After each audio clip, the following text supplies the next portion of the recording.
Hey, I am intentionally going to do this video when I look tired and beat down because this video is about my experience of working with Uber.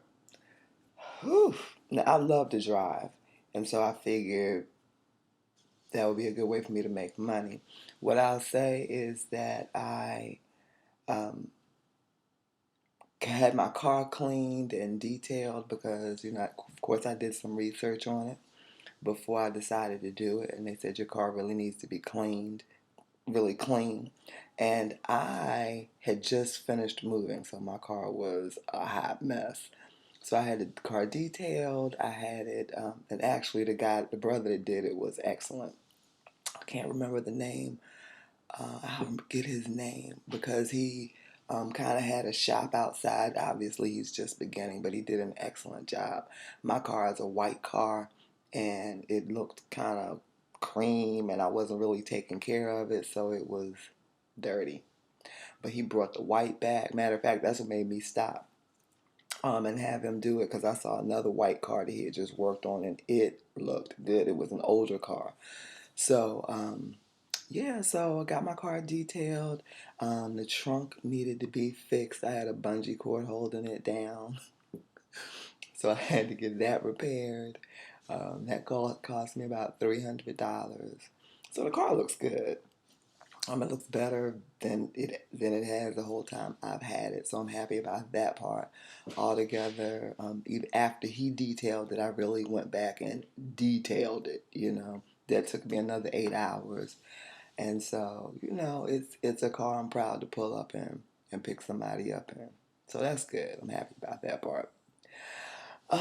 So let's see. My first day working for Uber, I think I finally got started on a Monday, and I started in the afternoon. It was okay. I just needed to get the party started. So I think I worked maybe 4 hours that day, and made maybe $35. Okay. So I went out again. I think the next day, and that day, I was really trying to present my best face to the world. I wanted to think I looked good, so I got my little outfit together. I think I even wore makeup that day. I'm older, sister need a little makeup. So, but I don't always wear it like now. I don't have any makeup on. I just kind of rolled out of the bed to do this video. But the second day I worked for Uber, I had a strategy because I'm kind of in a transition and I really needed to make some money. So I did all of this to get the car ready, and my strategy was I was going to start at the airport really early in the morning. So I started at 4 o'clock in the morning. Well, I left my house at 4, so I probably actually started taking jobs at 5. And I worked all day. I worked from 5 o'clock because I was determined I wasn't coming home until I made $100. I worked from 5 o'clock in the morning to 8 o'clock at night, and I want you to know I still didn't make $100. I think I took a break, probably about because I was determined. First I started out. I worked at the airport. Got about maybe 3 jobs out there. Um, I don't know, by the end of that, maybe I'd made 30 some dollars.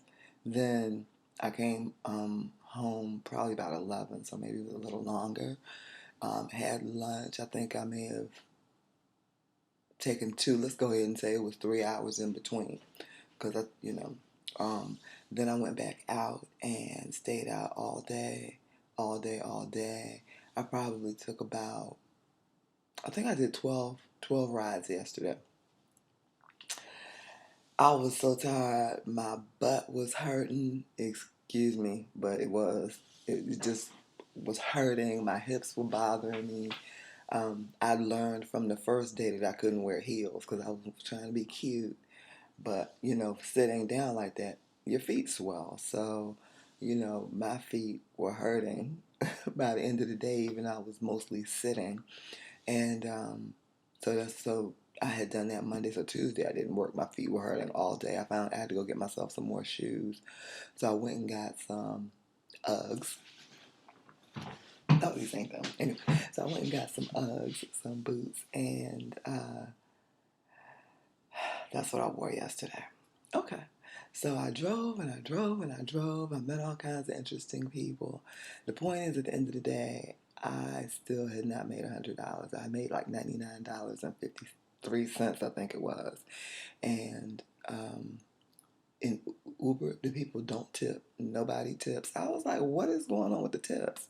And on there, what I found out was that they really discourage their riders from tipping, and they give riders the impression that the drivers make so much money they don't need a tip. Did I just say I worked 13 hours and didn't make $100? Mm-hmm. So they said they give them the impression that, first of all, they make so much money that they don't need a tip. And also, there's a service fee that passengers are charged. And so they give them the impression that that also goes to the driver.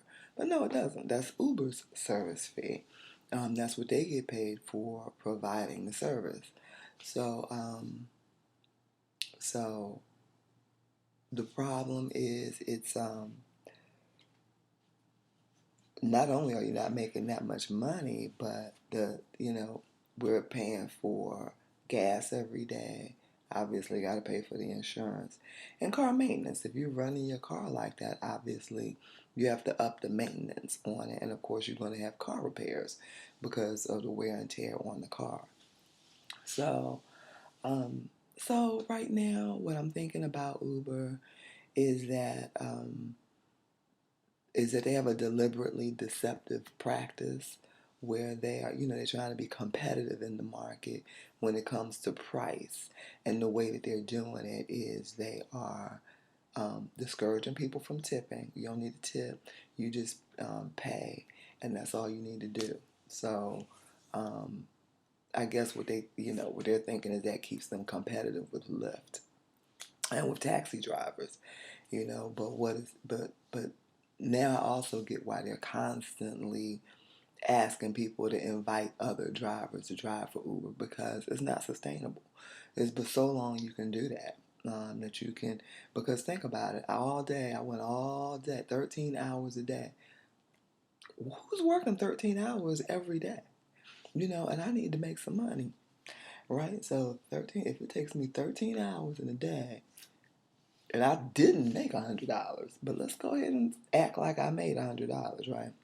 If it takes 13 hours in a day for me to make $100, how much have I run my car down during that time? You figure $25 of that is going to go back to car maintenance. And now I'm left with $75, and I'm worth more than $75 for 13 hours. That was ridiculous. So, it was something else I wanted to talk about. The other thing that I see is, you know, I think that I don't think this is uncommon with companies where they will deliberately, most companies want to have as little overhead as possible because that's how you make more money, the less overhead you have. So, in a way, it's ingenious to have kind of a taxi service, they call it ride share, where you're not incurring any of the costs. You're not having to buy the cars. You're not having to insure the cars. You're not paying for maintenance and repair on the cars. You're not even having to go through what companies have to go through to have employees. You're not having incurring any of those kinds of costs. All you're doing is a contract with the person. You don't have to take taxes out for them. You don't have to do anything. You just do a contract with them. They use their own vehicle. They pay the insurance. They're paying for the gas. They're doing everything. And so all you got to do is really just make the connection. And you can do it all through technology. They're even using their own phone. So you're not really incurring any of those costs. With Uber, if you don't have a phone that will, that'll accept their app, work with their app, then they will rent you a phone for $10 a week. Now, let's think about that. If it was taking me 13 hours a day to make $100, then let's take 10. So, okay. So if I'm working 5 days a week and I'm trying to make $500 a week, I'm literally slaving. All to me, it's literally slaving because of the other costs that I'm incurring. It's just not enough money.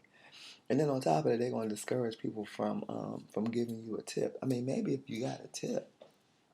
Now I see why Uber drivers have attitudes because they're not making any money.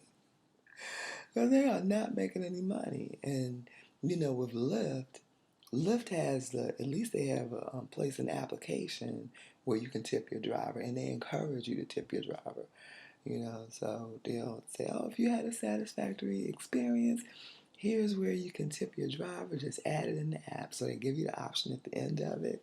And, they're like, and don't worry, if you forgot to do it, you can always go back and add a tip for your driver later. So they encourage tips where, I guess they both have their pros and cons because with Lyft, you have to have commercial driver's insurance. And I suspect that what Uber has is like a blanket insurance, something that kind of supplements the insurance that their drivers have.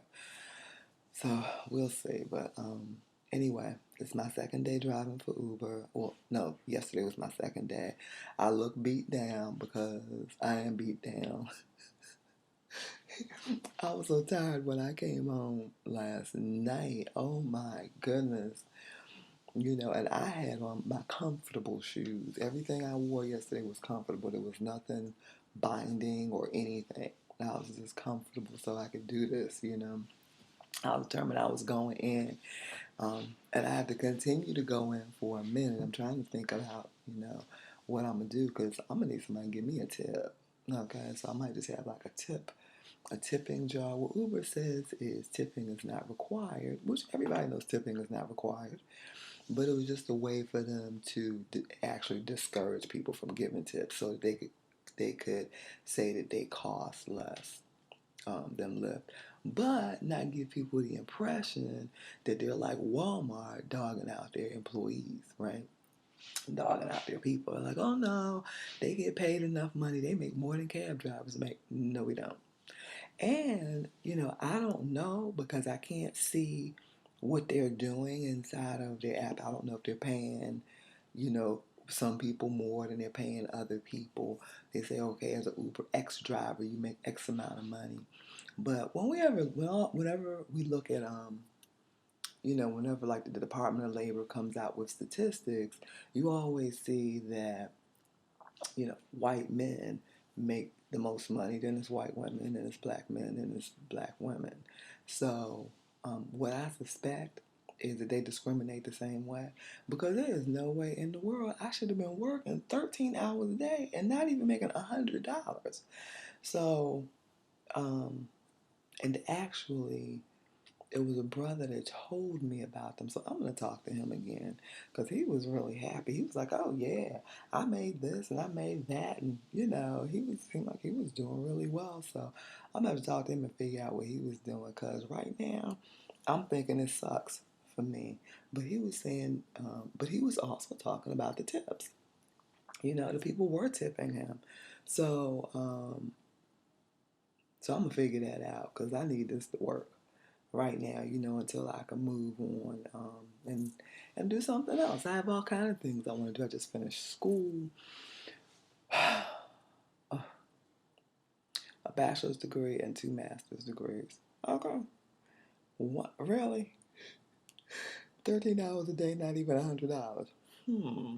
So anyway, that's all I have to say about that, and more later.